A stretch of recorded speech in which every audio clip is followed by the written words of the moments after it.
Hello friends, welcome again on my channel. तो दोस्तों, आज के इस वीडियो में हम डिस्कस करेंगे पॉइंटर्स इन सी प्रोग्रामिंग।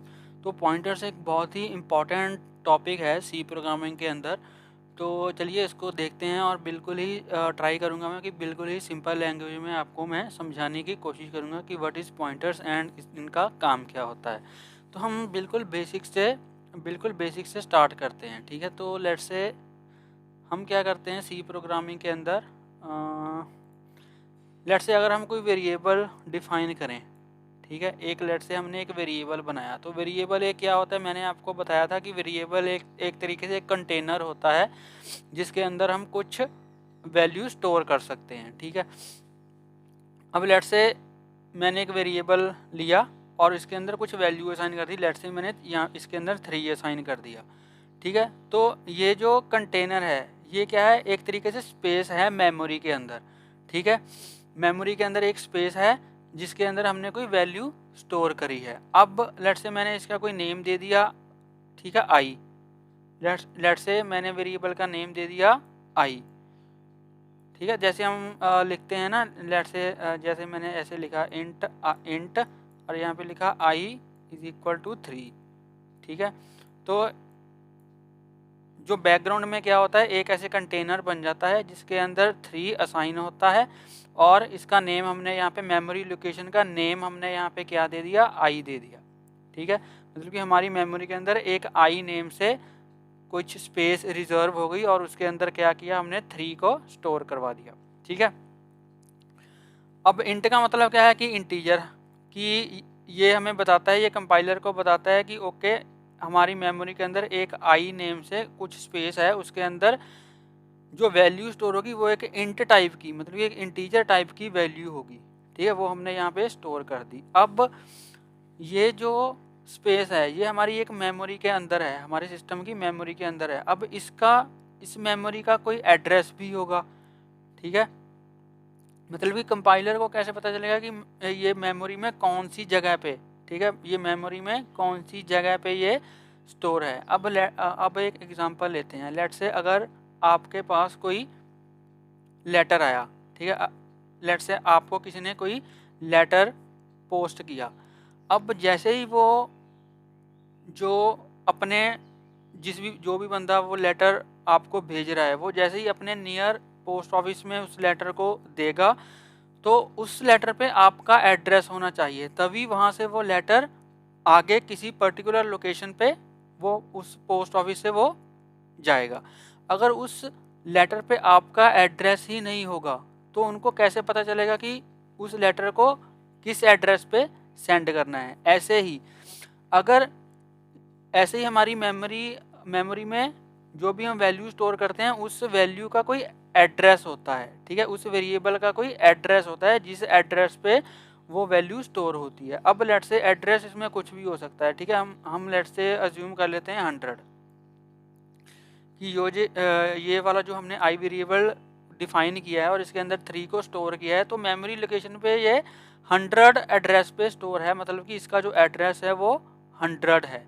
तो इसी तरह से जब हमारा प्रोग्राम कंपाइल होगा तो कंपाइलर ये देखेगा कि ओके ये जो वेरिएबल 3 है ये 100 लोकेशन पे सेव है, तो इसको ये इस लोकेशन पे जाके प्रोसेस कर देगा।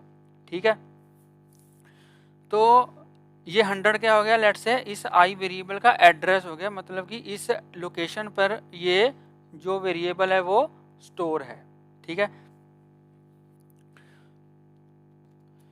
तो इतनी बात आपको समझ में आ गई। ठीक है, ये हमारी बेसिक है। ठीक है, इसी से हमारे पॉइंटर का कॉन्सेप्ट आगे स्टार्ट होगा। ये अभी तक बेसिक है, इसमें कहीं पे भी पॉइंटर का रोल अभी तक नहीं आया। अब पॉइंटर बेसिकली क्या होता है, पॉइंटर होता है जो कि सेम टाइप के वेरिएबल का एड्रेस स्टोर करता है। पॉइंटर भी बेसिक एक वेरिएबल ही होता है, जैसे ये हमने आई वेरिएबल यहाँ पे बनाया है, ऐसा ही पॉइंटर भी एक वेरिएबल होता है। लेकिन उसमें क्या होता है, उसमें कोई हम अपने से कोई वैल्यू स्टोर नहीं करवा सकते जैसे हमने इसमें करवाई है 3, क्योंकि पॉइंटर में क्या होता है वो एक एड्रेस को स्टोर करता है, ना कि किसी और वैल्यू को। ठीक है, अब पॉइंटर आपको समझ आ गया होगा कि पॉइंटर क्या होता है। पॉइंटर में हम किसी दूसरे वेरिएबल का एड्रेस स्टोर करवाते हैं, कोई दूसरी वैल्यू स्टोर नहीं करवा सकते, ठीक है। और जो पॉइंटर होता है वो सेम टाइप के वेरिएबल का ही जो एड्रेस है वो स्टोर करता है। अब लेट्स से यहाँ पे जो आई वेरिएबल है ये इंट टाइप का है, अगर इसका एड्रेस हमें स्टोर करना है किसी वेरिएबल में तो वो भी इंट टाइप का वेरिएबल ही होना चाहिए, क्योंकि हम उसमें एक इंट टाइप के वेरिएबल का एड्रेस स्टोर करना चाहते हैं, ठीक है। ऐसे नहीं हो सकता कि हम एक फ्लोट टाइप का पॉइंटर बनाएं और उसके अंदर एक इंट टाइप के वेरिएबल का एड्रेस स्टोर कर दें, तो ऐसे नहीं हो सकता। दोनों वेरिएबल्स के, पॉइंटर के भी और एक सिंपल वेरिएबल की जो डेटा टाइप है वो दोनों सेम होनी चाहिए, ठीक है। अब पॉइंटर वेरिएबल क्या होता है, लेट्स से यहाँ पे मैंने एक पॉइंटर वेरिएबल बना दिया, यहाँ पे मैंने लिख दिया इंट इज इक्वल टू, और let's say is equal to नहीं, यहाँ पे सॉरी, यहाँ पे इज इक्वल टू नहीं आएगा, इसको मैं इरेज कर देता हूँ यहाँ से, ठीक है।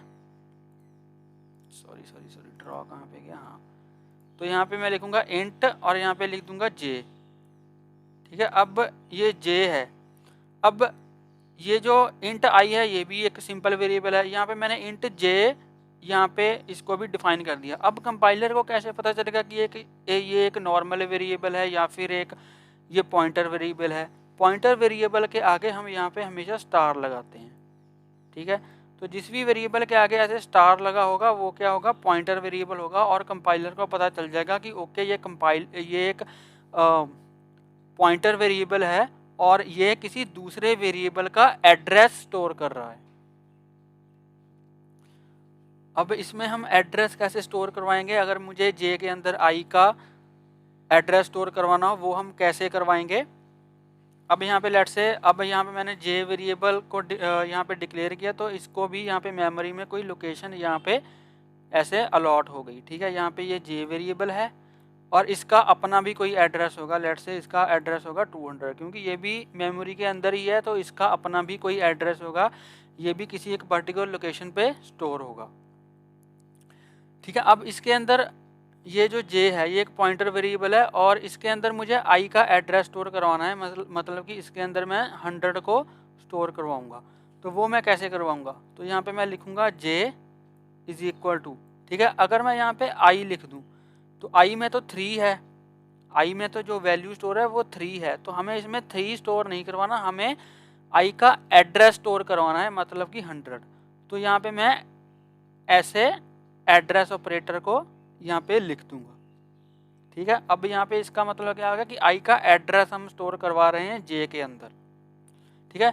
आपने पहले नोट किया होगा कि ये जो एड्रेस ऑफ ऑपरेटर है इसको हम स्कैनएफ में भी यूज़ करते हैं। तो स्कैनएफ में हम इसको इसीलिए यूज़ करते हैं क्योंकि स्कैनएफ में हम एड्रेस पास करते हैं वेरिएबल का, ताकि उस एड्रेस पे हम वैल्यू को स्टोर कर पाएँ। लेकिन वो क्या होती है, वो एक नॉर्मल यूज़र डिफाइंड वैल्यू होती है। लेकिन यहाँ पे हम क्या कर रहे हैं, यहाँ पे जो ये पॉइंटर वेरिएबल है ये कोई यूज़र डिफाइंड वैल्यू को स्टोर नहीं करवा रहा, ये किसी दूसरे वेरिएबल के एड्रेस को स्टोर करवा रहा है, ठीक है जी। तो आई होप आपको ये अच्छे से समझ आ रहा होगा। तो यहाँ पे ये जो जे है ये क्या है, पॉइंटर वेरिएबल जो कि क्या स्टोर कर रहा है, किसी दूसरे वेरिएबल का एड्रेस स्टोर कर रहा है। तो ये है बेसिक जो थ्योरी है पॉइंटर की। आई होप आपको ये अच्छे से समझ आ गया होगा। अगर आपको ये समझ में नहीं आया तो आप कमेंट सेक्शन में मुझे बता सकते हो, मैं दोबारा से इसको अच्छे से एक्सप्लेन कर दूंगा जो भी आपको डाउट है इसके अंदर। तो यहाँ पे हमने क्या किया, जे के अंदर आई का एड्रेस स्टोर करवा दिया। अब यहाँ पे क्या हो रहा है, जे किसको रेफ़र कर रहा है, आई को, ठीक है। रेफ़र करने का मतलब कि जे के अंदर किस वेरिएबल का एड्रेस है, आई वेरिएबल का, तो इसका मतलब जे आई को रेफ़र कर रहा है, तो हम जे का यूज़ करके आई की वैल्यू को भी यहाँ पे एक्सेस कर सकते हैं। तो ये बेसिक फंक्शनैलिटी है या फिर जो बेसिक है पॉइंटर्स का, वो हमने यहाँ पे डिस्कस करा है। नेक्स्ट वीडियो में हम क्या करेंगे, इसको इम्प्लीमेंट करके देखेंगे, इसकी इम्प्लीमेंटेशन देखेंगे। तो ये इसका जो थ्योरेटिकल पार्ट था वो था, हमने बेसिक फंक्शनैलिटी समझी कि पॉइंटर, सबसे पहले तो पॉइंटर क्या होता है और ये क्या करता है। जो हमारा पॉइंटर होता है वो दूसरे किसी वेरिएबल का एड्रेस स्टोर करता है। और यहाँ पे आपको ये चीज़ ध्यान में रखनी है कि दोनों वेरिएबल्स का, ठीक है, पॉइंटर वेरिएबल का और जिस वेरिएबल का एड्रेस ये स्टोर कर रहा है, उन दोनों की जो डेटा टाइप है वो सेम होनी चाहिए, ये डिफरेंट नहीं हो सकती। ठीक है जी।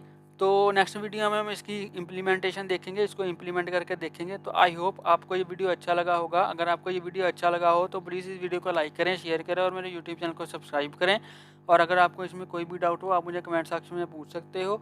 और प्लीज़ बेल आइकन को हिट कर लेना ताकि मेरी लेटेस्ट वीडियोज़ की नोटिफिकेशन आपको मिलती रहे और आपसे कोई भी वीडियो मिस ना हो। तो मिलते हैं एक नई वीडियो में एक नए टॉपिक के साथ। तब तक के लिए हंसते रहिए, मुस्कुराते रहिए, सीखते रहिए और सिखाते रहिए। Thank you for watching.